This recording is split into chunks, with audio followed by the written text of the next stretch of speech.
guys, it's Sim, and this is Wrestling Unlimited, as we are here on the 19th of January, 2021, to talk about everything that went down tonight on AEW Dynamite. Now, I know I didn't do a Raw review. I wasn't feeling good. I've actually been sick, but I'm over that, other than stuffed up nose a little and still scratchy throat. So if I sound weird, that's why. Still got the scratchy throat. And my nose is still plugged up. But other than that, I'm feeling good. I'm ready to talk about this Dynamite show that went peak. Then it was good. Then it leveled off to all right. And then that's how I felt. That's how I felt with tonight's show. That it started off really good. They had some good stuff at the beginning. Then it peaked. And then it leveled off to where it's not bad. And then because again, the main event match was not a main event. Yeah, Sting did a dive through a table, where he took all of that table. We'll talk about it here in a moment, but it's just like that main event, that match was announced, and they go, "Oh, that'll be a cool match." Put it in the middle of the show. And they said it's the main event. I go, man, if I didn't have to watch the whole show, and I know people get tired of us people that review all these shows saying this all the time, but it's like, if I didn't have to watch this whole show, I probably would have turned it off by that main event. To be honest, I was not looking, I can't say I wasn't looking forward to the match. It's just not a match that I go, oh, I need to stay through the whole thing to see this match. You know what I mean? But with that, regardless, I want to say thank you for joining me here. Twitch.tv/PWU Unlimited, YouTube.com/Pro Wrestling Unlimited, and Twitter.com/PWU Unlimited. Remember, if you are watching on Twitch, you can help us out a couple of different ways. You can help us out either by hitting that donate button down below or donating Twitch bits in the live chat.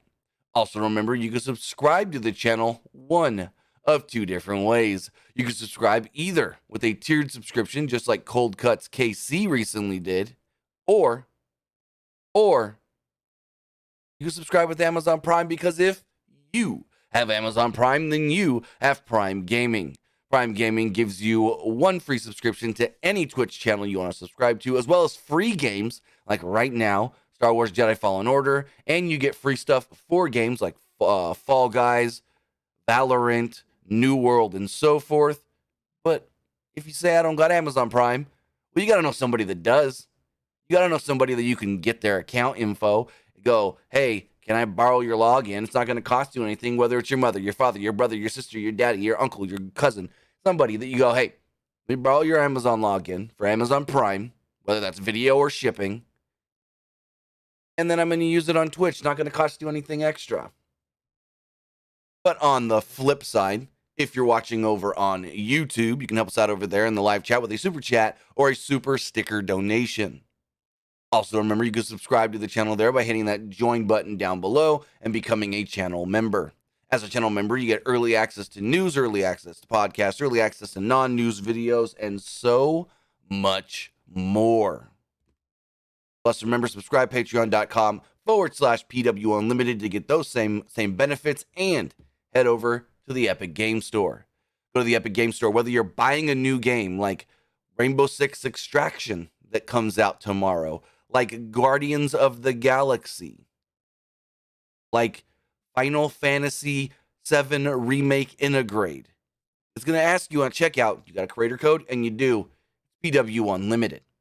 Even when you're claiming the free games, it'll ask you for creator code to support us right here, or if that's in the Fortnite launcher when you're getting V-Bucks, or Rocket League when you're buying skins for your cars, use the code PW Unlimited. Doesn't cost you anything extra, and you will be supporting us here, Pro Wrestling Unlimited. But let's get into it and talk about AEW Dynamite. Whew. The show opens up with like one of the best promos we've seen in a very long time from me. And I almost don't want to use this reference, but I will. Pent up Jon Moxley. The Wild Thing plays over the building in DC as the fans are chanting, "Welcome back." Moxley makes his way through the crowd. And as he gets into the ring, you hear a fan, because Moxley gets into the ring and everybody except for one person shuts up. Like, this place, you could hear a pin drop. Like, you could hear a person fart through the camera. How quiet these people got when Moxley grabbed the microphone. Like, they got, like, you would say, oh, if it's a WWE show, they're quiet because they don't like what they're saying. No, this was quiet because they wanted to listen. This was quiet because they wanted to hear what this man had to say. Like, holy smokes. But as Moxley's getting ready to speak, you get a heckler. I don't know exactly what he said, but I think he said something along the lines of get that piece of trash out of the ring or piece of crap out of the ring, something like that. And so, and hold on, I think he said, I think you hear the fan faintly say, get that piece of crap out of the ring. Where Moxley proceeds to say, hey, go fuck yourself, get him out of here. And then Moxley cuts a promo where he talks about, hey, sometimes we fall. We mess up. We need to get picked back up. And you shouldn't be ashamed to talk about it. He says that he has a lot of scars. But the important ones are the scars inside that people can't see. Those are the scars that, quote, make us the people we are. Nobody should be ashamed of that. So there are plenty of people willing to write him off going into the new year, but he doesn't run from his demons. He says he beats the shit out of them. He says to everybody who supported him, thank you. And in 2022, Moxley says he will grab the world of professional wrestling by the balls and do whatever he wants. He said, quote, now, more than ever, I am truly free. Moxley would go on to say that he's been to hell and there's nobody in All Elite Wrestling that can put him through anything worse. He said he's thirsty. And if you think he was dangerous before, these days, quote, all I drink is blood. I thought this was a great promo, and it's just telling on what the fans think of Moxley, how much they respect him for how quiet they were. Like, they were silent. And then he said a couple things and they clapped for him. They didn't like, rah, rah. No, it was like a respectful. And then they got quiet again. And then when they realized, okay, he said the bloodline, and then they're like, oh, he got out of the ring, the promo's over. And then they blew up for him. But I don't know the last time, if ever, I can say that in watching pro wrestling, I have seen somebody get into a ring, grab a microphone, and everybody just, minus the heckler guy. But that was something to be seen. If you didn't see it, you need to go back and watch, even if just for that, for how amazing that was. Not just what he said and his promo and all that, which is fantastic, but just the way that crowd respected Jon Moxley and was just sitting there listening to his every word. It was fantastic. MJF and Wardlow were in the locker room. MJF called out CM Punk for being a coward. But he said the real reason for this was to apologize to Wardlow. It's Wardlow's birthday, and MJF is sorry. However, Wardlow put his hands on MJF, and for that, he's going to dock him pay. With that being said, he believes in Wardlow, just like he believes in Shawn Spears against Punk tonight. And I got to talk about this. We're going to fast forward a little bit through this show. We'll come back. But I'm so sick and tired of this whole, oh, I own you and I own your contract and I pay you and this and that and blah, blah, blah. Who believes this bullshit? Like the Hardy family office, which is now the Andrade Hardy family office. Who believes this stupid ass shit? The whole MJF owns Wardlow's contract. He's the one that actually pays him. Matt Hardy pays the Butcher, the Blade, the Bunny, and Private Party. I forgot their names because you rarely ever see them. It's like, what? And if we shoot forward a minute, about 40 hour and a half, I need to talk about this now because it's the dumbest, stupidest shit I've seen on wrestling in a very long time. I tell you what. So they're in the stairs. You know, Matt Hardy, and he's got Private Party there with him, and I think there was one or two other people, and Andrade. And Matt Hardy goes, I have a major announcement. I've decided to sell 51% of the Hardy family office to Andrade. We are now the AHFO. Andrade will now be our new president, but I, Matt Hardy, will still remain as the CEO in charge of day-to-day operations. And I go, what? You're the what for the who and the data? What? No. This is some of the stupidest shit I've seen in wrestling in a very long time. Like, you're going to tell me that they're not contracted to AEW, they're contracted to Matt Hardy or MJF or now Andrade because he owns 51% of the HFO? Get the fuck out of here with this stupid ass shit. What are these supposed to be, little mob groups or something? Oh, I've sold 51% of my company to Andrade. No. This is some of the stupidest stuff. Hara Bubba says, what is AHFO? Well, HFO was the Hardy family office. Now, the AHFO is the Andrade Hardy family office. Like, Andrade just bouncing from person to person because they don't know what to do with that motherfucker. He's just bouncing from group to group, person to person. I thought he was teaming with Malachi Black. What happened to that? Oh, Black said, screw you, my buddy Brody's available. No. This is some stupid stuff. And I've never liked it. The whole time with MJF and Wardlow, I've never liked this. And I've said it in the past. It's stupid that Wardlow has to listen to MJF because MJF owns his contract. No, Tony Khan owns his contract. Stupid. If they want this to be taken seriously as real sports stuff at times, don't give us this dumbass stuff. Now, if maybe there's a day when they go, AEW's broken up into all factions and stuff, and there's a coach and a leader and an owner for each faction like the NFL or something, then maybe you could try to do something like that. But there's not. They're not, and it's stupid and it's dumb. AEW try to do too much with their factions and groups. So much so that it's just overdone and stupid. But as we move on, we got our first match of the night. No, since Saturday, don't try to put logic on it. Because that's just, and I'm sorry if I offend you here, but that's somebody being a AEW fanboy, an AEW loyalist, an AEW sucker-upper, trying to make justifications for the things that others think that is dumb in AEW. I'm kind of over people like that. There's a lot of fans like that people criticize AEW, but they go, but if you look at it this way, or if you look at it this way, it makes sense because, no, it doesn't. It just doesn't.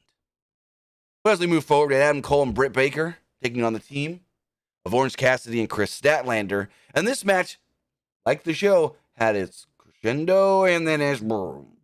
Match was pretty good and entertaining to start off. I liked the dynamic of Britt was going to start, and she goes, nope, Adam. And then Adam Cole's ready to fight Orange Cassidy. Britt, you're back in. So then they have to keep switching in and out, getting in the heads of Statlander and Cassidy. I really liked that. And so we're going, and best friends are actually in control here at one point. Statlander picks up Baker for a delayed vertical suplex that she barely got her up for, but she holds her there for a while before Orange Cassidy pushes them both over. They then took out Cole and Baker at ringside. They celebrated for a little too long.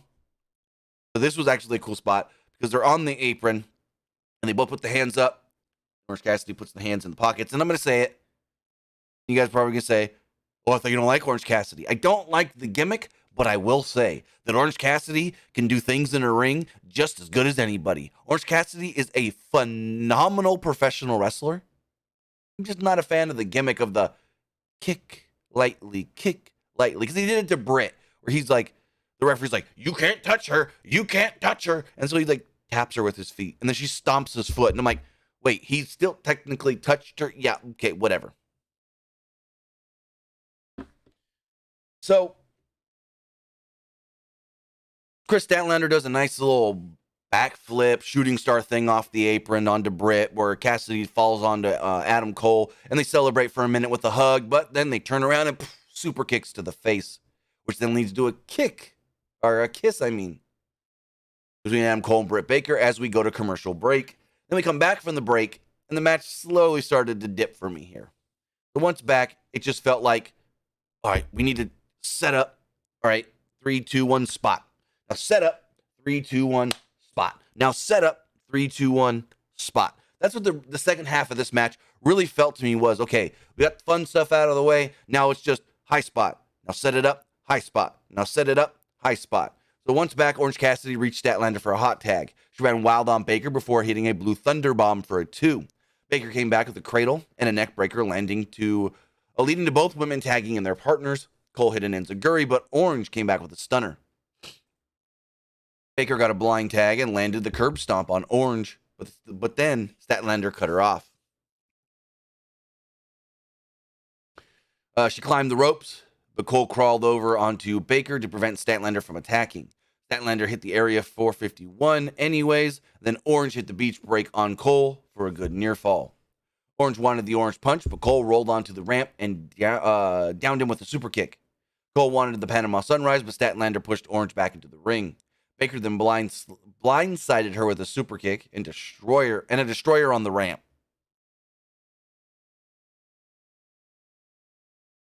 Back in the ring, Cole hit the Panama Sunrise on Orange for another good near fall. Cole and Baker set up the timekeeper's table, and we all knew it was coming here once Britt jumped up on the apron. Britt Baker standing up on the apron. She's standing there, table right behind her, but she's still just standing there. And Orange Cassidy bumps the ropes, bumps Britt. She falls through the table. Referee goes to check on her. Adam Cole gives him the low blow, hits the boom, and picks up the victory. So it's like, kind of a lame finish, to be completely honest. From the back, Chris Jericho, Santana, and Ortiz talking about their upcoming match next week. They also talked about Eddie Kingston and how Jericho doesn't care about Eddie Kingston, but Santana and Ortiz do. Santana asked if Jericho was the reason they're not tag champs. They said, we've always been helping you, and we've always had your back and this and that, but what have you really done for us? We'll be with you next week against Garcia in 2.0, but we'll see. So it's a, can they coexist kind of a deal. From the back, they sent it to Adam Cole, who is furious with Orange Cassidy. He said that Orange Cassidy put his hands on Britt Baker tonight. And I go, well, technically it was his feet. And technically it was his back when he bumped off the ropes intentionally and knocking her down. But cool, whatever you want to say, bro. Anyways, he says that I've beaten you in singles matches. I've beaten you in tag team matches, but I can't get you off my back. And I go, well, no, you really can. You just walk away and go fight somebody else. He goes, but next week, beach break. I propose it's a lights out match. And I go, that'll be fun. I'll enjoy that, but that better be it. And it looks like once a year, AEW is going to do the lights out match. I know 2019, I think they did 2. And then 2020, I'm trying to remember what lights out match they did in 2020. Last year, the lights out match was Britt Baker and Thunder Rosa. And then this year, so far, one lights out match set. It will happen next week. Orange Cassidy versus Adam Cole. Next up, it was CM Punk versus Shawn Spears. MJF came out on commentary. There was a video package for Punk and Spears that aired and was about 5 times longer than this match. The bell rings, ding, ding, ding. Punk, GTS, 1, 2, 3, wins in 5 seconds. MJF, furious. MJF runs down to the ring and gets in. Tried to attack Punk from behind as Punk was up on the ropes. Punk sees him, jumps down, grabs the Burberry scarf. MJF runs away without his scarf. Punk puts the scarf on. I thought that would have been a fantastic way for this show to end. MJF up on the ramp yelling at CM Punk as Punk's up on the ropes with a scarf. I thought that would have been a fantastic way to end this show. But no, we had to end it with Sting and Darby. And Darby didn't even work most of that match. We'll talk about that crap match. And I don't want to call it a crap match. I was bored through most of it. But a not that great match, I will say. In the back, Billy Gunn's in the loading docks waiting for Christian Cage and goes, hey, I know you're allowed to show up whenever you want, so I've been waiting here all day for you, but I need to talk to you. Your boys are the tag champs. My boys, they're ranked in the top 5, and your guys say they'll face anybody in the top 5, so how about giving my boys a shot? Christian goes, now, I know, you probably talk to kids a lot. Austin, Colton, they're great. But just like you, I don't think they have what it takes to win the big one. And I go, hold the phone. Win the big one? Billy Gunn is a former one-time Intercontinental Champion, former 2-time Hardcore Champion, former 12-time WWE Tag Team Champion, and the winner of the 1999 King of the Ring. Which big one didn't he win? Probably a number of big ones, but there's 12, 13, 14, 15, 16, like 20 big ones he won there. I mean, 12 tag title matches, and that's just ones that he won the titles in. 5 matches in King of the Ring, a bunch of other matches here and there. Whatever. But he basically tells Billy Gunn that you ain't got the stuff and your kids don't either, so the kids attack Christian. And they leave him laying. So next up, we get Cody. And during the break, Cody set up a big-ass ladder. A big-ass ladder. Like, so big that the part of the ladder that you knock up to keep the ladder together, like standing, was above Cody's head. And Cody's a good 6'2", 6'3". Cody goes, CM Punk back in the day had his famous pipe bomb. And I talked about revolutionizing the business, so maybe I need to have mine tonight. Talked about comebacks and this and that. And I thought Cody was turning heel here. Like, this really felt like almost a heel turn, the way Cody started yelling at the fans. Because the fans are just sitting there, Cody sucks, Cody sucks, Cody sucks. And Cody said, in turn, he led this revolution. He is the real forbidden door. He says, quote, you want to know why I won't turn heel? He says, because the fans cheered him when he needed. Fans cheered him when he needed it most. He said, quote, before there was a forbidden door, I was the one that built it. But he said, I've only been gone for weeks, for 2 weeks. And all this stuff is changing in AEW. He says, we're not in the business of changing people's names like Gillicuddy, like Gilbert McGillicuddy or whatever they call him now, like making a shot at Walter. He goes, but you got to have some balls to come to AEW and call yourself Brody. And I'm like, really? You had to make a shot at WWE here? For the whole Walter Gunther thing? Or Gunther? No. No. No. But I see this ladder and I go, oh, I know what this is. WrestleMania 10. Oh, wait, no, it's not. It's AEW copying WWE again. He turns his attention to the TNT Championship and says, in AEW, or he says, no. He says, for the last 20 years or more, we have been taught that if a title doesn't say world on it, it's secondary. But in All Elite Wrestling, we don't have secondary championships, except when there are 2 of one title. That brings my attention to Sammy Guevara and the TNT Championship. He said, Tony Khan has sent out the contracts. Not the contract I wanted, though, but he has sent out the contracts for a match next week at Beach Break to unify the TNT Championships as he's climbing up the ladder, saying all of this. In the stands at the top of the ladder, well, 3/4 of the way up, holds up the TNT title, and the crowd cheers. And it was officially announced later, ladder match, Cody, Sammy, TNT title unification match. Hot Rod Bubba says, pipe bomb our directory? I have no clue what that means. Going forward in the back, Tony Schiavone was talking with Jade Cargill, Mark Sterling, and Anna Jay and John Silver, where they basically set up that Anna Jay wants to challenge for the TBS Championship. Jade says, they said that Jade has issued an open challenge, and Anna Jay is a top-ranked competitor and is accepting that challenge. Mark Sterling dismissed Anna Jay, but John Silver hyped her up. Jay said that she will do whatever it takes to win to win the title. She said, you saw what I did. I wrapped barbed wire around my arm just to win a match. Just think what I'll do to win that. And Jade Cargill goes, that's cute, but just remember this stands for That Bitch Show. PBS. Next up, we had the Kings of the Black Throne, Malachi Black and Brody King, taking on the Varsity Blondes, Griff Garrison, and Brian Pillman Jr. This is Brody King's debut match in All Elite Wrestling.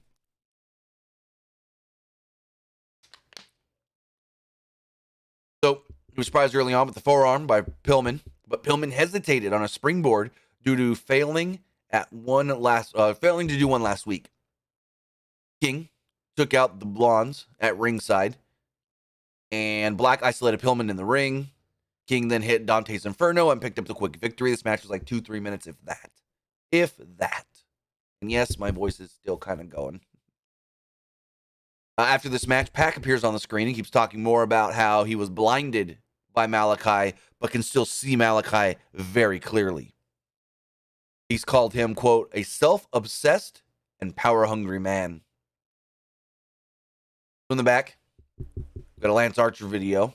And then Jake Roberts spoke on his behalf, saying Archer won't wait in line anymore. Hangman Page offered him a world title match. Roberts said that it's time for Page to, quote, bite the dust. They also said that Adam Page is not a real cowboy. And I loved Page's line in this promo video where he goes, say I'm not a real cowboy. Did Cowboy Bob Orton go home every day and herd the cattle? I loved that line. I loved that where he's like, Cowboy Bob Orton go home each week to herd the cattle? No. Next up, we got the Cutler Cam. It was Rocky Romero and Trent Beretta. They're saying, hey, Brandon, are we live? We're on? We're good? Okay. Rocky said that, yeah, best friends are tired of losing to the Elite, so we got to bring back, well, Roppongi Vice. Because Roppongi Vice has beaten the Bucks multiple times as they went on to challenge the Bucks to a tag team match. And, whoa, yes, give me this. I'm all for it. Roppongi Vice against the Young Bucks. These matches in New Japan were something to be seen. Fan-freaking-tastic. Next up, we had Lance Archer versus Frankie Kazarian, where basically it didn't last long. Archer just beat his ass and beat his ass and ass and ass and ass and ass and beat him down, folks. So this match went like 7 or 8 minutes, but nothing happened because it was just Kazarian getting his butt whooped. Until finally they were like, all right, pin him, beat him. And then after the match, Tony Schiavone asked about their relationship with Dan Lambert as far as Archer goes. Lambert blew him off and addressed Hangman, rambling. For Archer blew him off and goes, you know what? I'm just going to show you what I'm going to do to you. So he goes and grabs a chair and throws it on the ramp. He then goes and grabs Kazarian and throws him on the ramp. And then I thought this was a nice little touch. Frankie's limp. Like he's just a limp body. And he picks up Frankie and he's like, don't worry. You can hear him faintly, but you can hear him say this. He's like, don't worry, Kaz, it'll all be over soon. Don't worry, just let me do this and it'll all be over soon. And he goozles him like he's going to choke slam him through the chair or whatever. And out comes the Hangman. Hangman comes out and gets face to face with the monster, the Murder Hawk monster. They're face to face. He hands his belt over to the referee. Slaps Lance Archer across the face. Archer backs up for a second. When he comes back at Page, Page hits him in the face with his boot. Page is then waiting patiently to try the buckshot and jumps in, but he doesn't hit the buckshot. He gets laid out by Archer. He then throws some shots at Archer, and Archer goes running with Lambert and Jake Roberts as the segment ends. Cool little effective segment. I thought it went on a little too long as far as the stuff with Kaz and Archer in the ring. Like that match did not need to go like almost 7 minutes, 8 minutes. But it's like, whatever. Also a weird camera cut here. They're up on the ramp doing Archer's entrance. And he's like up on the ramp and Jake's right behind him. And then he points over. And as we see Dan Lambert slowly start to come into frame, it just cuts. And Archer's just in the ring telling Kaz, get in here, boy. Get in here. Really weird. Dante Martin, Matt Sydal, and Lee as Alex Marvez calls him, Lee Moriarty. He's like, I'm here with Dante Martin, Matt Sydal, and Lee Moriarty. And I go, can this guy be any more? I'm reading the cue cards and I'm a mic stand. Like I said it earlier, and like this guy has been with AEW since the beginning. And all he is a cue card reader and a microphone stand. And he hasn't gotten any better in the last 2.5, 3 years. But anyways, Dante said that since his brother's been out, other people have had his back. Matt Sydal, Lee Moriarty, they're like brothers to him. And then we cut it, and it goes to Team Taz. And Ricky Starks goes, Dante, what, you got how many brothers around here? You think everyone's your friend. You got a little brother complex where you think everybody's supposed to be nice to you. Well, that ain't the case. Hobson says you need somebody to watch your front, your back, and your side to side because Team Taz, we build assassins. So then we got more of this Chris Statlander, Layla Hirsch stuff, and Red Velvet's involved, and I don't know what this is because it's like they kind of reference it on Dynamite every week, but it's really a dark thing, and I guess Layla Hirsch is turning heel because she attacked Red Velvet, and then Chris Statlander went to check on Red Velvet, and Red Velvet was laying there, so she goes down on her, and then Layla jumps on Statlander, and I'm like, what? Huh? Who? What? Okay, cool. The referee breaks us all up. Next up, we have Serena Deeb versus Sky Blue. This match was not that good at all. Deeb was very cocky. He out-wrestled Sky Blue, and she beat her with the Serenity Lock. Not much more to say, because again, this match was boring and not that good. Like, why does Serena Deeb need to take 4 or 5 fake steps just to run? She's like, do-do-do, and then runs. Do-do-do, and then runs. It's like the thing that people used to say back in the day about Becky Lynch when she was first getting her chops cut on WWE television. Why does Becky need to take 50 million steps to go 4 steps across the ring? Like, why does she need to take 3 steps in place? Like Serena Deeb, almost every time she ran the ropes tonight, she took like 3 or 4 steps in place and then ran. Like she's the road runner. She's got to wind up her wheels and then go. I don't fucking know. Got more Dan Lambert. He's in the back with Ethan Page and Scorpio Sky. They talked about how, well, there needs to be a challenger for Moxley and Rampage, and Ethan Page wants to be that challenger. Speaking of Rampage, we got some matches announced for the show. Jon Moxley versus Ethan Page. The Young Bucks versus Roppongi Vice. Hook versus Serpentico. And I think they said Jade versus Anna Jay for the TBS Championship, but they never showed a graphic that I saw, so I'm not 100% sure on that one. They then aired a Hook vignette. Then we got some stuff announced for next week's show, Beach Break, AEW Dynamite Beach Break. TNT Championship Unification Ladder match, Cody Rhodes against Sammy Guevara. A Lights Out match, Adam Cole versus Hangman Page. Chris Jericho, Santana, and Ortiz against Daniel Garcia in 2.0. And Layla Hirsch against Red Velvet. Also, yes, I know since Saturday, not like I said that they were filming it tonight. I didn't say anything about it not being live.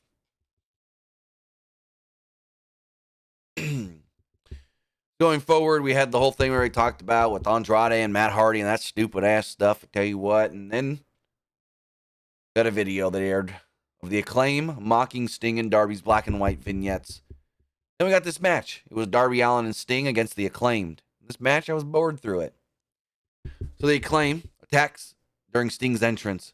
They wrap a chair around Darby's neck and send him into the ring post. Officials are called, doctors are called, and they bring Darby to the back. So, the match hasn't even started yet, and Sting just goes, all right, I'll take him on one-on-one. We'll do a handicap match. And I go, oh, no. Sting held his own, fighting off both men of the Acclaimed. Bowens avoided a Stinger splash, and Sting met a dropkick for a 2. The Acclaimed isolated Sting and beat him down through a commercial break. Once back, Sting landed simultaneous clotheslines and locked on a Scorpion deathlock, but Bowens broke it up, attacking Sting with the boombox on the outside. The Acclaimed looked to attack with steel steps, but Darby would reappear jumping off the steel steps and tackling down Caster. And I go, whoa, who saw that coming? Everybody. AEW does that a lot, where they'll take somebody away just to bring them back towards the end. Darby got the hot tag and landed a coffin drop on both members of the Acclaimed on the outside. He then hit a code red for a near fall. Darby locked Caster in a hanging guillotine, but Caster reached Bowens for the tag. The mic drop followed, but Sting broke up the pin attempt. Oh, I feel like I'm going to sneeze, but it won't come out. At one point, Sting is up on the stage, and they're like, what is Sting doing? What is Sting doing? And I think it was Bowens was like kind of up over the table at the ring timekeeper's area, and Sting dives off the stage, and he takes the whole brunt of the table because Bowens, like, I don't know if Bowens moved or just wasn't positioned right. I don't know.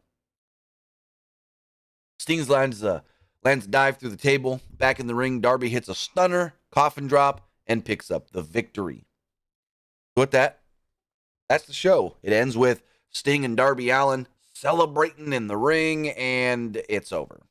And I go, okay, that was your main event? I get it. Sting! It's Sting on TBS! I get it. Wrestling on TBS for the first time in like 2 decades. But that's not a match that most people were looking forward to as far as I'm going to stick around this whole show just to see Sting and Darby take on the Acclaimed. No. I honestly, and I know my opinion may not matter, but I thought it would have been a cooler thing to end the show on CM Punk with MJF's scarf around his neck. I thought that would have been a cooler way to end this show. You do the quick squash. You then have the little squabble with MJF and Punk really fast, where Punk gets the scarf, and then he's wearing it as the show goes off the air. That would have been a very cool visual to end this show. But instead, they do that in the first 45 minutes of the show, and most people forget about it. Most people forget the image of Punk with the scarf around his neck. But if it's in the main event segment, if it's the last thing we see on the show, then people would remember it better. Because what is Sting and Darby versus the Acclaimed? A Rampage thing that kind of brought over to the main show? Like, really? It's not a main event worthy thing. I get why they did it. Sting on TBS. Just like the first time Sting wrestled on TNT, it had to be a main event match. But does it really have to be a main event match?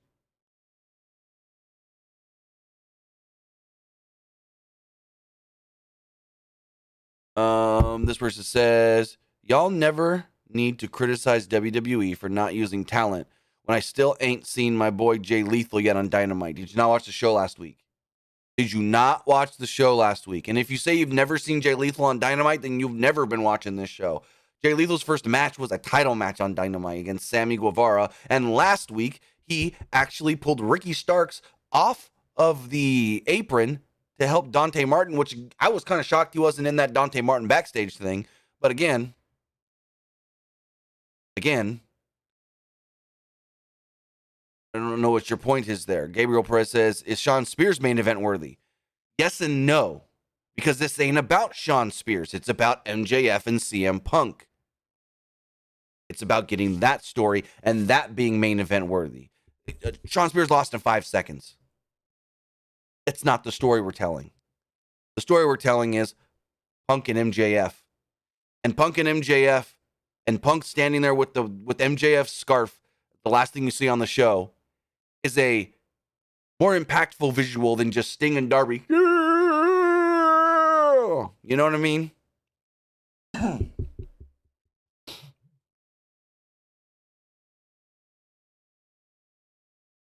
Gabriel Perez, you say that, but have they announced that?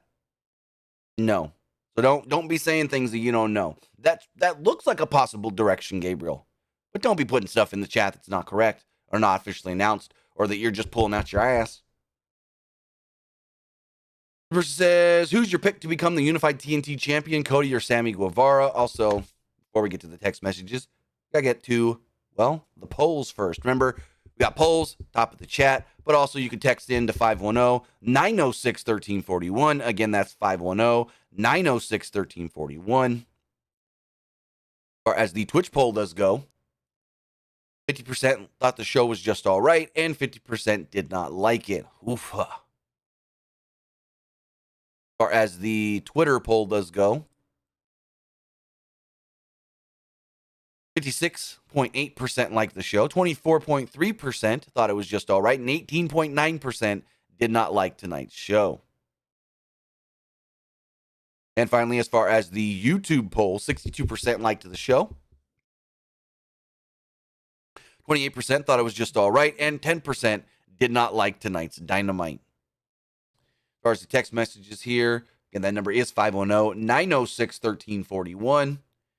Again, this person asked, who do you think will be the unified TNT champion, Cody or Sammy Guevara? So here's the thing. I think it will be Sammy, but don't start the whole, oh my God, Cody's not the champ. Does that mean he's really leaving? There's nothing to look into with that. Cody's not leaving AEW. But I think Sammy retains the titles next week. Retains the title, becomes a unified TNT champion. And I also hope they don't just go forward with calling it the unified TNT championship either. But this person says, since Beach Break is next week and it's in Cleveland, do you see Johnny Gargano in AEW? No. I really don't. I don't think so. Says, is Joey Janela still signed with AEW? Also, do you think tonight's episode took too many shots at WWE? Well, I only noticed one shot at WWE, maybe two. And as far as Joey Janela, I believe his contract, actually, I can tell you right now, he is still signed to AEW as we speak. And his contract is not up till May.